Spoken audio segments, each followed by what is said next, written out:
10 గొర్రెలు అంటే ఒక గొర్రె తప్పిపోతే ఏం చేశాడంట?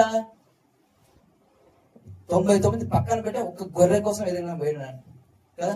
ఒక్క దానికోసమే ఆ 99 తప్పే పక్కన పెట్టి ఒక్క దానికోసం ఎదుక్కుంటా వెళ్ళాడంట. గాఢాంధకారములో కూడా ఆయన మన దగ్గర ఉంటాడంట. ఐ మీన్ గాఢాంధకారంలో దేవుడు నడిపించడం అంట. మనమే ఆ గొర్రె వెళ్ళింది అంతే గాఢాంధకారంలో కదా. చాలా అనుకుంటాం దేవుడు అట్లాంటి సమస్యలు నడిపిస్తాను. నో నో నో, మనం వెళ్తాం. మనము తప్పిపోయేది, మనము రూట్ తప్పేది. దేవుడు ఎప్పుడు అట్లా చేయడానికి. ఆ గొర్రె గాఢాంధకారం వెళ్ళిపోయిన తర్వాత కాపురం ఏం చేసి వెళ్ళి దాని గాయాలు కట్టి భుజం లేదు వేసుకొని తిరిగి తీసుకొస్తాడంట. దేవుని మనసు అలాంటిదంట కదా.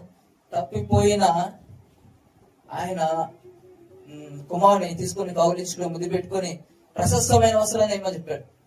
రాజ్ కుమారుడికి సాదృశ్యం ఉంగరం తొడగమని చెప్పాడు, చెప్పులు తొడగమని చెప్పాడు, కుమారునిగానే స్థానం ఇచ్చాడు. ఐ మీన్ నువ్వు ఏ స్థితిలో దేవుని వదిలిసిపోయావో అదే స్థితి ఇస్తాడు. ఇప్పుడు పిల్లలు తప్పైన తర్వాత వాళ్ళు మనకు ఒకవేళ జరిగితే ఆ పిల్లలు వస్తే అదే కుమారుడే కదా. ఎంత తప్పిపోయినా కుమారుడు కుమారుడే కదా. మన దేవునికి మన దేవునికి కుమారులం. ఈరోజు ఆయన పిల్లలంట. మనం యేసు ప్రభు అంట ఆయన రక్తంతో మనల్ని కొనుక్కున్నాడు.